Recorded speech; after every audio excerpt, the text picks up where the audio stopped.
کا مہینہ ہو تو جشن کی مجلسیں، رمضان کا مہینہ ہو تو پھر بھی مجلسیں، اور میں تو کہتا ہوں مومن نیا گھر لے تب بھی مجلس، خوشی کا موسم ہو تو محفل جشن رکھ لیتا ہے، کوئی ناچاکی ہو، کوئی ایسا اتفاق ہو تو اس میں مجلس عزا رکھ لیتا ہے۔ اور دوسرا یہ جملہ کہ مومن زندہ ہو تو مجلس کراتا ہے، دنیا سے چلا جاتا ہے تب مجلس ترحیم کرا کے چلا جاتا ہے۔ کہا کہ اتنے پروگرام رکھنے کی وجہ کیا ہے؟ تو آپ نے بول دیا کہ بھائی ہمارے دلوں میں عشق ہے، محبت ہے، تبھی ہم محفلیں مناتے ہیں، تبھی ہم جشن مناتے ہیں، تبھی ہم مجلسیں مناتے ہیں۔ تو سامنے سے جواب یہ آتا ہے کہ محبت تو ہم بھی کرتے ہیں، اب یہ تو نہیں کہ محبت کا ٹھیکہ صرف شیعوں نے اٹھایا ہوا ہے، کہتے بھائی محبت تو ہم اہل سنت بھی کرتے ہیں، لیکن یہ کون سی دلیل ہے کہ اگر محبت ہے تو بندہ مجلس کرائے؟ یہ کون سی دلیل ہے کہ محبت ہے تو بندہ محفل جشن منائے؟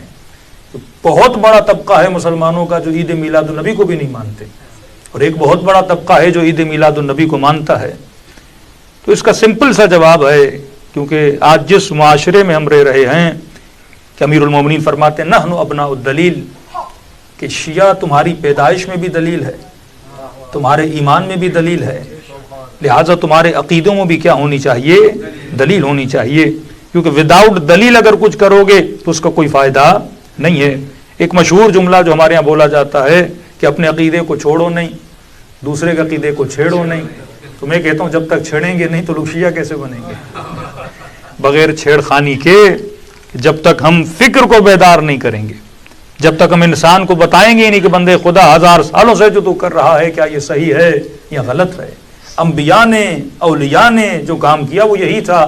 اب لفظ چھیڑنا اردو میں تھوڑا برا لفظ ہے، لیکن آ کر کسی کے خدا کو چھیڑنا کہ یہ بت ہے، بت پرستی حرام ہے، کسی کے خدا کے بت کو توڑ دینا، اس کو آپ کیا جواب دیں گے؟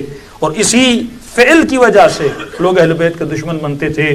اگر مولا حسین گھر میں خاموش بیٹھ جاتے، اگر امام حسین خاموش بیٹھ جاتے، اگر اہل بیت خاموش بیٹھ جاتے تو نہ زندان ہوتے، نہ اذیتیں ہوتی، نہ مشکلات ہوتی۔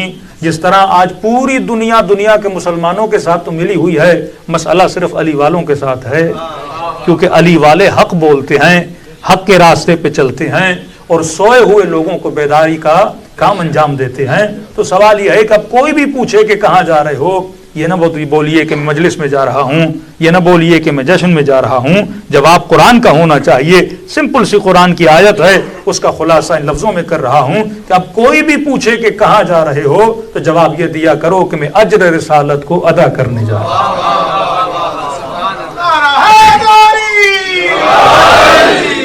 ایک ہی ڈیمانڈ کی تھی رسول نے امت سے، اپنی محنتوں کے بدلے میں، اپنی زحمتوں کے بدلے میں، کہ آج اگر مسلمان فخر سے سجدہ کرتا ہے یہ احسان کس کا ہے؟ یہ رسول کا احسان ہے۔ آج اگر میں بولوں کہ میں مسلمان ہوں، میرے گھر میں حیا ہے، عفت ہے اور غیرت ہے، یہ کس کا احسان ہے؟ یہ رسول کا احسان ہے۔ آج اگر مجھے حلال و حرام و نجس کی تمیز اگر پائی جاتی ہے، یہ کس کا احسان ہے؟ رسول کا احسان ہے۔ اور رسول نے ساری محنتوں کے بدلے میں مجھ سے ایک چیز کا تقاضا کیا ہے، اور وہ تقاضا یہ ہے کہ میری آل سے کیا کیا کرو؟ محبت کیا کرو۔ اب محبت کرنے کے اپنے اپنے طریقے ہوتے ہیں۔ میں ایک چھوٹی سی مثال دوں، اب بریڈ فورڈ میں نے سنا کہ اکثر لوگ یہاں کون ہیں؟ مسلمان رہتے ہیں، اکثریت یہاں پاکستانیوں کی ہے یا ایشینز کی ہے۔ اب یہاں تو اذانوں کا کوئی کلچر نہیں ہے، لیکن مثلاً آپ کشمیر کے ہو یا پاکستان کے ہو یا کسی بھی شہر کے ہو، اب ایک انسان کو پتا ہے کہ 100% اس شہر میں کون رہتے ہیں؟ مسلمان رہتے ہیں۔ ہر دوسری گلی کے بعد ایک مسجد، چاہے شیعہ ہو چاہے سنی ہو۔ اگر کسی شہر میں شیعوں کی اکثریت ہے تو وہاں بھی یہی ہے کہ ہر چوتھی گلی کے بعد ایک امام باڑہ، ہر تیسری گلی کے بعد ایک مسجد۔ بستی ساری کس کی ہے؟ مسلمانوں کی ہے۔ اعتراض کیا ہے کہ بھائی ہم بھی مسلمان ہیں، ہم بھی محبت کرتے ہیں، لیکن محبت کی دلیل یہ نہیں کہ محفل سجائی جائے، محبت کی دلیل یہ نہیں کہ میلاد منایا جائے، محبت کی دلیل یہ نہیں کہ گریہ کیا جائے۔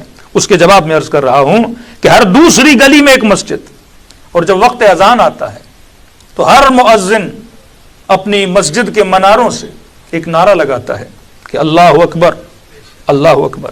ترجمہ کیا ہے کہ اللہ بڑا ہے، اللہ بڑا ہے۔ اشہد ان لا الہ الا اللہ، گواہی دیتے ہیں کہ اللہ ایک ہے۔ اشہد ان محمد رسول اللہ گواہی دیتے ہیں کہ محمد اس کا رسول ہے۔ میں نے کہا جناب بڑی عجیب بات ہے، ہر دوسری گلی میں اعلان ہو رہا ہے، اور اعلان کہاں پہ ہو رہا ہے؟ جہاں ساری بستی اللہ کو بڑا مانتی ہے، جہاں سارے لوگ محمد کو اللہ کا رسول مانتے ہیں۔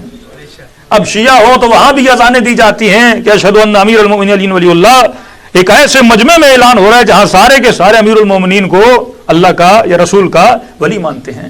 تو بات سمجھ سے باہر ہے، انفارمیشن اسے دی جاتی ہے جسے پتا نہ ہو، جسے آلریڈی سب کچھ پتا ہے کہ بندہ پیدا ہوا، ادھر اذان دی، ادھر اقامت دی، اور بھائی ایک بار اعلان کر دو، چار چار بار اعلان کیا جا رہا ہے کہ اللہ بڑا ہے، اللہ بڑا ہے، اللہ بڑا ہے، اللہ بڑا ہے، محمد اس کا رسول ہے، محمد اس کا رسول ہے، علی اس کا ولی ہے، علی اس کا ولی ہے۔ ہم نے کہا اذانیں دے کیوں رہے ہو؟ اذان کا پرپس کیا ہے؟ کہ اذان اس لیے دے رہے ہیں کیونکہ ان کو نماز پہ بلایا جائے۔ تو میں نے کہا ایک ہی بار بولو حی علی الصلاۃ، حی علی الفلاح، حی علی خیر العمل، آؤ نماز کی طرف، آؤ بہترین عمل کی طرف۔ یہ کیا فلسفی ہے کہ آپ ہمیں بتا رہے ہو کہ اللہ بڑا ہے، اللہ بڑا ہے، پھر مسجد میں آ گئے، پھر پیش امام کھڑے ہو کے پھر بتاتا ہے کہ اللہ بڑا ہے، محمد اس کا رسول ہے۔ یہ بالکل ایسے ہے کہ بیت القائم میں جو بھی مومن شیعہ آئے، میں ایک بندے کو کھڑا کر دوں کہ جتنے آ رہے ہیں سب کو بتاؤ امام 12 ہیں، معصوم 14 ہیں، پنجتن 5 ہیں۔ آپ ایک بار برداشت کرو گے، 2 بار کرو گے، جناب میں کوئی کرسچن ہوں، میں کوئی وہابی ہوں، مجھے پتا ہے کہ امام 12 ہیں، مجھے پتا ہے کہ پنجتن 5 ہیں، آپ بار بار مجھے کیوں بتا رہے ہو؟ تو جواب یہ ملا کہ جناب ہمیں بھی پتا ہے کہ بستی مسلمانوں کی ہے، لیکن ہم اعلان اس لیے کر رہے ہیں کیونکہ اللہ کا حکم ہے، اگر عقیدہ ہے تو اظہار ضروری ہے۔ عقیدہ چھپایا نہیں جاتا، عقیدے کے لیے اظہار کرنا پڑتا ہے۔ ہمیں کیسے پتا چلے کہ جناب اللہ کو مانتا ہے، رسول کو مانتا ہے؟ تو میں نے کہا جس طرح عقیدہ ایک احساس باطنی ہے، اس کے لیے اظہار ضروری ہے، اسی طرح محبت اہل بیت بھی اظہار باطنی ہے۔ جب تک تم جشن مناؤ گے نہیں، مجھے کیسے پتا چلے گا کہ تیرے دل میں حسین کی محبت ہے؟ محمد وآل محمد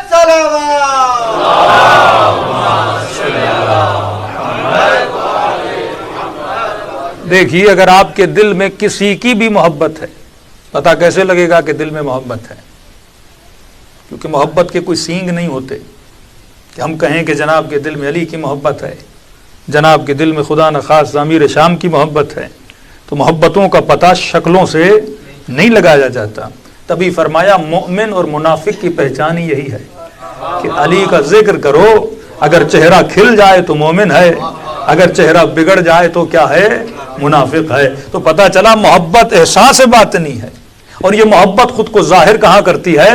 چہروں پہ کرتی ہے۔